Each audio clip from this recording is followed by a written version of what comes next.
కర్కాటక రాశి. ఈ కర్కాటక రాశి వారికి అందరికీ కూడా అష్టమ రాహుగ్రహ ప్రభావం వలన కొంచెం మానసిక సంబంధమైనటువంటి వ్యాధులతో ఉంటారు.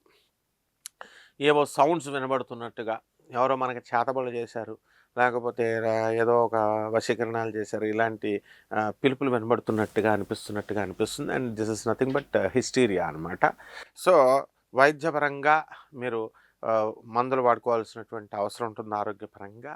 అండ్ ఏదో రకమైనటువంటి డిప్రెషన్ అనేటటువంటిది మిమ్మల్ని తీవ్ర స్థాయికి తీసుకువెళ్తుంది. అండ్ భాగ్యంలో ఉన్నటువంటి శనిగ్రహ ప్రభావం వలన మీకు మీ తండ్రి గారి నుంచి సంబంధించినటువంటి ఆస్తులు రావడానికి అవకాశాలుంటాయి. మీ పూర్వీకులు, తండ్రి తరపు పూర్వీకులు మరణించడం, వాళ్ళ దగ్గర నుంచి రావడం అనేటటువంటివి జరుగుతాయి. అదేవిధంగా ఈ యొక్క కర్కాటక రాశి విద్యార్థులు ఎవరైతే ఉన్నారో అటువంటి వాళ్ళకందరికీ కూడా ఈ వారం కొంచెం జాగ్రత్తగా చదువుకోవాల్సినటువంటి అవసరం ఉంది.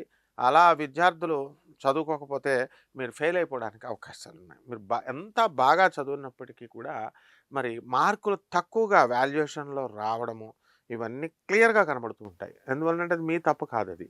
సో, గ్రహాల యొక్క తప్పనమాట. అందువలన మీకు ఆహ్, ఎన్ మళ్ళీ రీవాల్యుయేషన్‌కి అప్లై చేసుకోవడం. మళ్ళీ మళ్ళీ ఎగ్జాము మళ్ళీ ఇవ్వడము. ఈ ఈ విధంగా ఉంటుందనమాట. సో, ప్రతి పని కూడా ఈ కర్కాటక రాశి వాళ్ళకి సెకండ్ టైమ్ చేసుకోవడము, ఇలాంటివన్నీ గూడా ఉంటాయి.